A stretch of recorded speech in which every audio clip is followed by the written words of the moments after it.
Tá chegando a hora de se despedir de Te Dou a Vida, uma produção muito recente que o SBT trouxe pra gente em meio às novelas da tarde.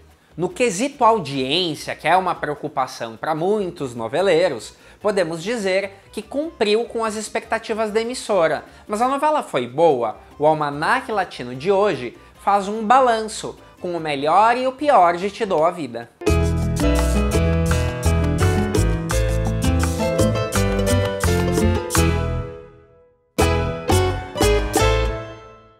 Olá, meu nome é Thiago Fernandes e esse é o Almanaque Latino, o canal onde novela mexicana é levada a sério. E antes que Te Dou a Vida chegue ao último capítulo, quero pedir que você se inscreva no nosso canal. É muito simples. E quando você aciona este sininho, o YouTube te dá um toque cada vez que surge alguma novidade por aqui. Como eu já disse no programa de hoje, eu quero analisar os altos e baixos da novela Te Dou a Vida, uma produção de Lucero Soares, protagonizada por José Ron, Eva Cedenho, Jorge Salinas e o menino Léo Herrera. A produtora tomou como base a novela chilena que tem o mesmo nome. Alguns antecedentes. No México, a novela foi ao ar em 2020 e surpreendeu muita gente. Ela foi exibida às 6h30 da tarde e conseguiu dar mais audiência que todas as produções exibidas no mesmo horário nos últimos 5 anos. Digo mais, mesmo não estando no horário nobre, tinha mais audiência que as tramas da faixa noturna. Logo que eu comecei a planejar esse programa, eu fiquei pensando, o que falar sobre Te Dou a Vida? A novela é tão redondinha, na qual tudo funciona, e realmente acho que essa é uma das maiores qualidades dela. Uma coisa importante, não foi uma novela gigante, durou o que tinha que durar, nem mais nem menos. Mas vamos destrinchar mais a fundo. O ponto de partida da trama é a busca dos pais adotivos do Nico pelo pai biológico do menino. Isso porque o Nico sofre de leucemia e precisa com urgência de um transplante de medula óssea. Quando a gente vê um plot desses, já pensa que vem um drama daqueles. E é aí que a novela surpreende. Sim, há o drama da doença da criança, mas não fica num chororô excessivo. Isso é muito bom, ao mesmo tempo, eu confesso que senti que a questão da doença se resolveu até rápido demais. Até porque esse era o diferencial que foi vendido para o público. Não demorou 2 semanas para a novela virar mais uma sobre um triângulo amoroso. O desenrolar da trama focou mesmo nos jogos do Ernesto, que usa a situação de saúde do filho para separar o casal Pedro e Helena. Então, deixa eu falar das atuações dos protagonistas. José Ron, particularmente, achei fazendo o mesmo papel de sempre. Eu já citei aqui em programas anteriores que o papel dele é até meio repetido de outros que ele já fez nas novelas da produtora Lucero Soares, que é aquele cara pobre, boa gente, que vai se revelando uma pessoa cheia de qualidades. Uma novidade foi a produtora dar a protagonista feminina para a atriz Eva Cedenho. Ela vinha de alguns papéis de vilã e segurou bem a oportunidade de viver a primeira protagonista. Eu gostei também que a novela mostra uma protagonista mais antenada com o século XXI. Embora Helena seja boa e até caia em algumas das armadilhas dos vilões, ela não é trouxa nem super ingênua. E durante muito tempo, quando as protagonistas estavam casadas com o vilão, tipo Amanhã é para Sempre, os enredos criavam 1001 justificativas absurdas para ela não ter uma vida sexual com o marido.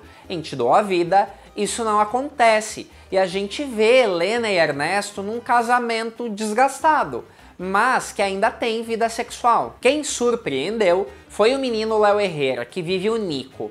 Como ele é uma criança vivendo situações bem dramáticas, poderia cair na velha armadilha que eu já citei em programas passados, de ser uma criança chata. Mas que nada, ele foi super bem, e não irritou ninguém, ou eu acho que quase ninguém. Desculpa se é óbvio, mas quem deu show mesmo foi o Jorge Salinas como vilão Ernesto. Que ator incrível, e aqui ele prova que engolir outro ator em cena vai muito além de uma disputa sobre quem fica com a mocinha do enredo. Gostei bastante da trama da verdadeira identidade dele sendo revelada aos poucos. Eles nem seguraram o mistério por tanto tempo, mas admito que achei bem intrigante aquela reação tão estranha que a mãe dele tinha cada vez que ele ia visitá-la na casa de repouso. Em termos de agilidade, é legal ver a trama andando, mas eu senti que a Helena se apaixona rápido demais pelo Pedro. Do dia pra noite, ela passa a ficar pendente do rapaz o tempo inteiro. Claro que a gente quer que a trama ande, mas em teoria, o Ernesto tinha razão em ficar incomodado com a proximidade deles. Claro, isso antes do próprio Ernesto começar a causar. Apesar da trama principal ser mais dramática, muitas tramas coadjuvantes navegaram até pela comédia, mas não uma comédia naquele tom exagerado, tipo A Feia Mais Bela, e sim uma coisa mais ingênua, mais sutil. Uma parte divertida foi aquela trama na qual o Nelson, papel do César Évora, tinha encontros românticos que terminavam em situações muito insólitas. Tivemos boas participações especiais de atrizes queridas do público, como Luz Helena Gonzalez ou Maribel Guardia. Uma trama que me desagradou um pouco foi a da Gina, vivida pela Dani Perea.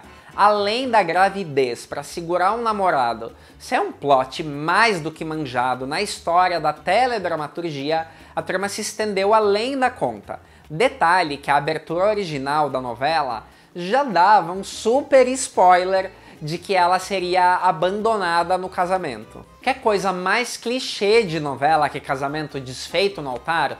Na verdade, isso reforça que a novela se trata de uma trama bem clássica. Isso sim, um melodrama sem tanto exagero, com muitas situações da vida real, mas não é uma trama que sequer tenta ser inovadora. E isso eu acho uma boa jogada, principalmente porque ela despontou para o sucesso em meio a um mar de lançamentos inovadores da Televisa. As produções anteriores da Lucero Soares não chegaram na televisão aberta brasileira, mas para quem teve a oportunidade de ver novelas como Enamorando-me de Ramon ou Ringo, La Pelea de su Vida, pode notar que a fórmula é a mesma. E não me refiro apenas ao José Ron, seu protagonista de todas elas. Todas são histórias leves, apegadas ao melodrama clássico, mas na medida do possível antenadas com os dias atuais. Ainda assim, apesar de todas serem sucessos de audiência,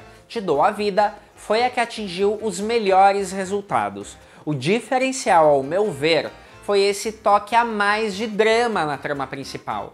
Uma criança doente costuma ter um grande apelo junto ao público, e aliados ao carisma do menino, não podia ter sido diferente aqui. Uma coisa que eu notei nas tramas dos coadjuvantes foi o grande vai e vem entre os casais. Cada vez que um casal rompia, alguém já buscava consolo em outro personagem. Em meio a isso, surgiu uma trama já na reta final que, quando eu me dei conta, me peguei torcendo pelo romance entre o policial vivido pelo Arturo Carmona e a freirinha, ou melhor, a ex-freirinha, vivida pela atriz Rocío de Santiago. Por outro lado, eu admito que, apesar deles investigarem o passado do Ernesto, todo o resto entre eles me parece descolado demais das outras histórias da novela. Uma coisa que eu comentei lá no início da novela, mas que eu acho interessante retomar, é lembrar que a novela estreou no México poucos dias depois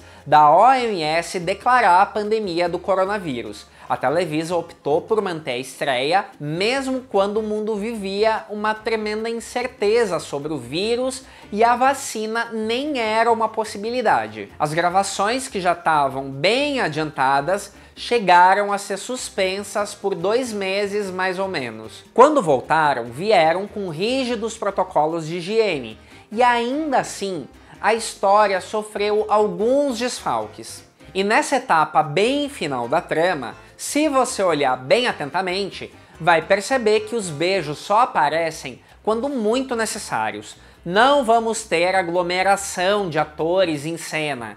Ainda assim, achei ótimo que não inventaram de incluir a Covid-19 na trama, como a Globo fez em Amor de Mãe. Pra quê, né? Ainda sobre a reta final, um ponto que eu gosto é que eles optam por aprofundar os conflitos dramáticos, mas não descambam para a violência gratuita de outras novelas mexicanas que, no desespero para chamar atenção, começam a viver de um espetáculo sangrento de vilões psicopatas. Não tem nem o tradicional e sonolento sequestro da mocinha. O que você achou? Gostou do Ernesto? Tá esperando até hoje a Gabriela aparecer sem trança? Deixe seu like, seu comentário e até o próximo programa.